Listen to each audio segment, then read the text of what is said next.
C'est fait. Au Tchad, Idriss Déby a été officiellement réélu président. La Cour constitutionnelle a validé mardi 3 mai les résultats définitifs. 5e mandat, 26 ans de règne. Il a obtenu 59,9% des voix. C'est presque aussi bien que le président du Congo, qui lui aussi a été réélu en mars dernier avec 60% des suffrages, mais moins bien que son homologue de la Guinée équatoriale, au pouvoir depuis 1979, qui a été lui réélu avec 93,7% des suffrages. Sidi Kaba, dites-nous, s'accroche-t-on plus au pouvoir en Afrique centrale qu'en Afrique de l'Ouest? Il y a manifestement une tradition de longévité au pouvoir en Afrique centrale parce que le président Teodoro Obiang-Nguema a fait 37 années au pouvoir, le président Sassou cumule plus de 31 ans au pouvoir, le président Déby cumule plus de 26 ans au pouvoir. Quand vous additionnez ces trois présidents à eux seuls, on arrive à environ un siècle, 14 années, on arrive à environ un siècle de longévité au pouvoir. Et si vous ajoutez le président d'Angola, Dos Santos, si vous ajoutez le président Paul Biya, vous arrivez pour cette partie de l'Afrique avec 5 présidents à 164 années de pouvoir. Donc, vous voyez, il y a manifestement une tradition de longévité, une volonté de s'accrocher au pouvoir que l'on ne trouve pas en Afrique de l'Ouest où, à la faveur de la démocratisation de 90, on a connu des alternances au Mali, au Niger, au Ghana, etc. Donc, il y a des difficultés d'alternance au pouvoir en Afrique centrale plus qu'en Afrique de l'Ouest et même plus que dans d'autres parties du continent africain. Et comment est-ce que cela s'explique-t-il?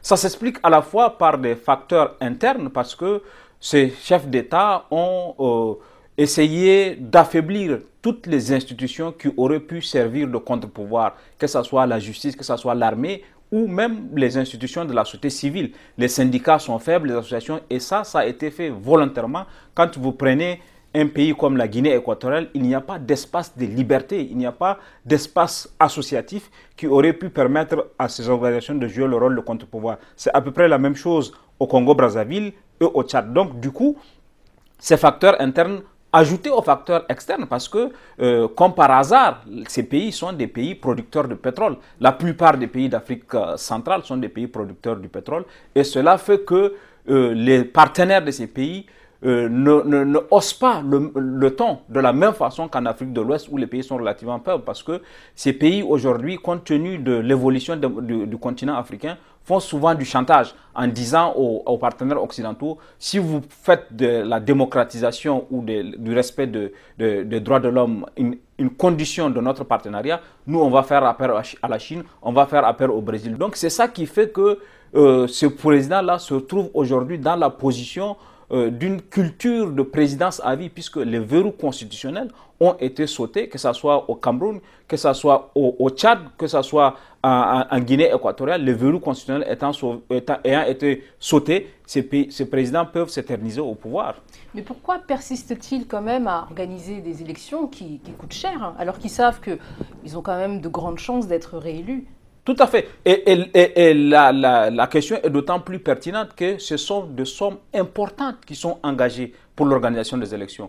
25 milliards pour certains pays, 30 milliards et même 40 milliards de francs CFA pour certains pays. Vous voyez, c'est des sommes énormes qui sont engagées pour finalement arriver à des mascarades électorales ou à des hold-up dont l'utilité est aujourd'hui discutable. Cet argent aurait pu servir dans des secteurs plus rentables, que ce soit la santé, que ce soit l'éducation, que ce soit les routes. Mais les présidents choisissent ça, je pense, dans le cadre de la communication extérieure, dire qu'ils ont organisé des élections. Mais puisque finalement ces élections n'ont aucune utilité, autant faire des économies, autant qu'ils restent au pouvoir jusqu'à la fin de leur jour et que l'argent soit épargné pour être plus utile dans d'autres secteurs. Il y a aussi la question de l'opposition. On entend beaucoup que l'opposition n'est pas à la hauteur aussi pour proposer une alternative à ces présidents-là. Il y a la faiblesse des oppositions dans ces pays-là. Souvent, les opposants sont des transfuges du parti au pouvoir. Ce sont d'anciens ministres, ce sont d'anciens hauts cadres qui ont exercé avec le président qu'ils prétendent combattre. Du coup, il y a une défiance de la population en disant que c'est peut-être tous les mêmes. plutôt que de prendre la copie, il vaut mieux aller vers l'original. Donc il y a cette dimension et il y a aussi l'absence de stratégie des opposants. Les opposants souvent n'ont pas de stratégie. On a vu l'opposition promettre qu'il n'y ait pas de référendum au Congo. Le référendum a finalement eu lieu. On a vu l'opposition accepter finalement d'aller aux élections alors qu'elle avait posé comme condition pour aller aux élections la question de la gouvernance électorale qui n'a pas été réglée. Donc il y a des faiblesses de stratégie. Et il y a l'élément le plus important de mon point de vue, c'est que ni les partis politiques au pouvoir, ni les partis politiques d'opposition n'ont fait le travail d'éducation politique qui aurait pu amener aux gens, les électeurs à choisir, non pas en fonction de l'ethnie, de la région, mais du programme. Aujourd'hui, on se retrouve dans une situation où les gens votent plutôt pour celui de leur village, pour celui de leur ethnie, que pour celui qui a un programme politique, qui a une vision politique. Et ça, c'est une faiblesse, je crois, de démocratie, à la fois en Afrique centrale et dans le reste du continent. Merci Sédic, et puis retrouvez d'autres articles consacrés à cette question en ligne. À bientôt.